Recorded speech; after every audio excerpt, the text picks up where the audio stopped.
Colombianos, mucha atención porque el uribismo, la oposición empieza a recibir fuertes golpes de parte del pueblo colombiano, de parte de la realidad, con el tema de la consulta popular y del presidente Petro.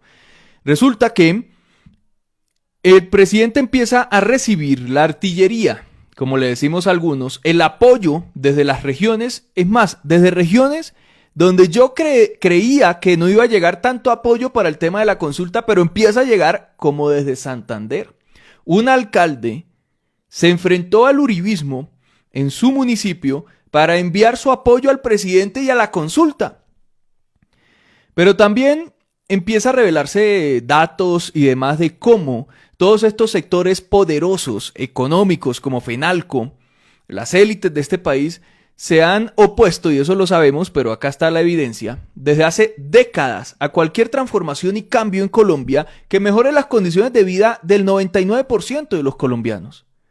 Mientras tanto aparece Miguel Ángel Pinto, que fue el senador que el presidente mencionó en la Plaza de Bolívar, que ayudó a hundir desde el Partido Liberal la reforma laboral en la Comisión Séptima, que su esposa es aliada del Centro Democrático, que ha trabajado en Santander con todos los clanes políticos, mejor dicho, un personaje de típica politiquería de este país.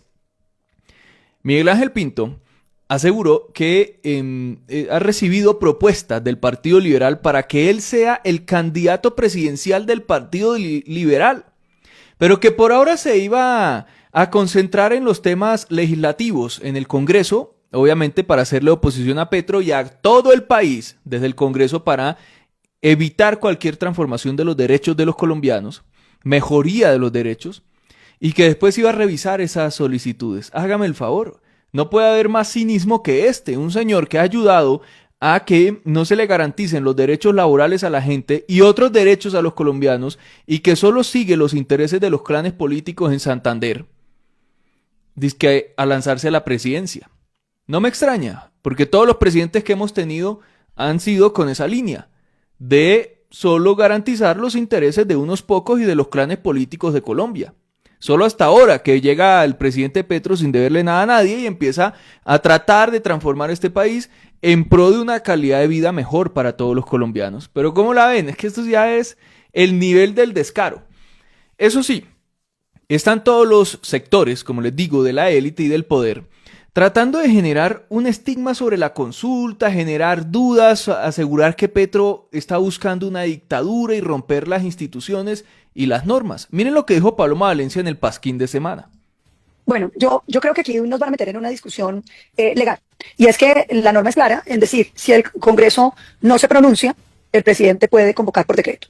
Para mí la lectura de la norma es clara. Dice, si el Congreso no se pronuncia, es decir, si uno engavetara la consulta popular y no hubiera una votación en los siguientes 30 días a propósito del tema. ¿Qué me parece que dice la norma? Que la decisión del Congreso es soberana. Es decir, que si el Congreso dice sí, va a haber consulta. Pero si el Congreso dice no, pues no puede haber consulta. Ya el presidente anunció una interpretación, en mi juicio, bastante arrevesada de la norma, que básicamente dice que si el Congreso dice no, el presidente puede sacar la consulta por decreto. Yo no veo que eso lo faculte la norma, pero tendrá que decidirlo la Corte Constitucional. Y ahí viene un tema que no va a ser fácil, queridos compañeros, y es las mayorías que ha venido consolidando el gobierno Petro en la Corte Constitucional. Aquí lo que estamos viendo cada vez más es el problema de magistrados que ya están completamente afiliados al gobierno. Viene la elección de uno más, ya la terna existe, y por supuesto la preocupación que empieza a crecer entre muchos ciudadanos es si los magistrados elegidos por el presidente Petro van a hacerle caso al gobierno o a la Constitución. Vean qué curioso cuando ellos han puesto a lo largo de estas 3 décadas magistrados que se les daba la gana en la Corte Constitucional, porque así lo establecieron en la Constitución, que eso debería modificarse. Hasta ahora les empieza a interesar quién pone esos magistrados o quién terna magistrados para la Corte Constitucional. Pero ahora bien, esta señora pone palabras en la boca de Petro que Petro nunca ha dicho.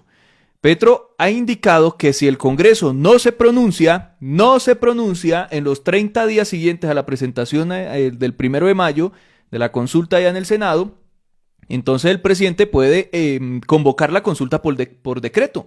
Eso es lo que ha dicho Petro, pero me llama la atención que no solo Paloma Valencia, sino también Ramiro Bejarano es otro de los que ha ayudado a instaurar el cuento de que Petro dice que si el Congreso se pronuncia negativo ante la consulta, entonces que él como presidente puede convocarla por decreto. Petro nunca ha dicho eso.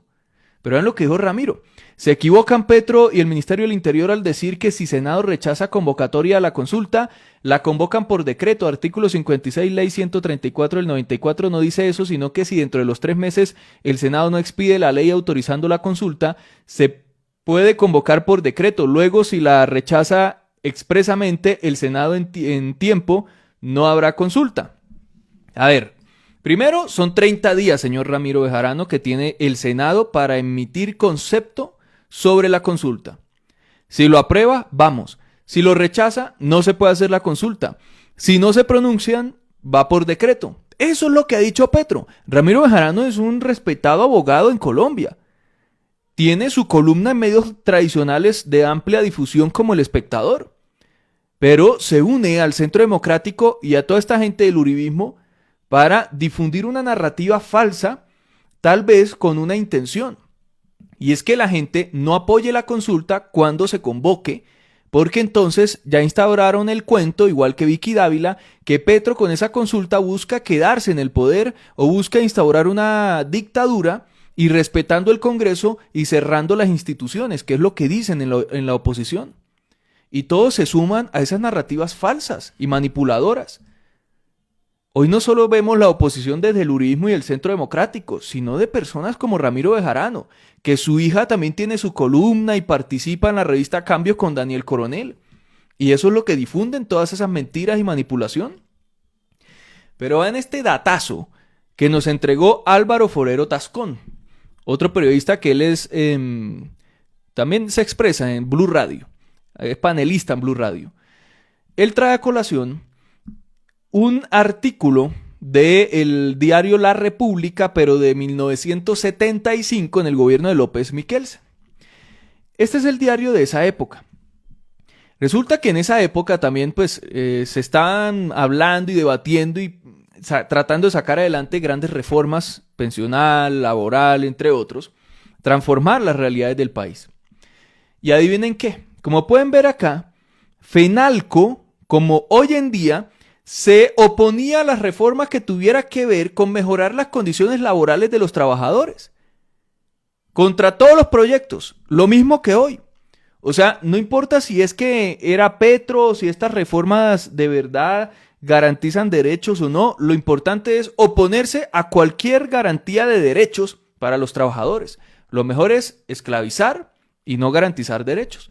O sea, la oposición a cualquier transformación de este país siempre ha estado de parte de los sectores económicos y poderosos y la élite de Colombia. Esta es la prueba. Lo sabíamos, claro, pero ahí tienen una prueba para los que de pronto no creían, los incautos. FENALCO siempre se ha opuesto a cualquier garantía de derechos laborales, diciendo que se va a eliminar las empresas, que van a acabar con todo, que va a haber un caos, que se va a aumentar el desempleo. Llega la reforma del 2002 de Álvaro Uribe, eliminan derechos laborales, acaban con todo.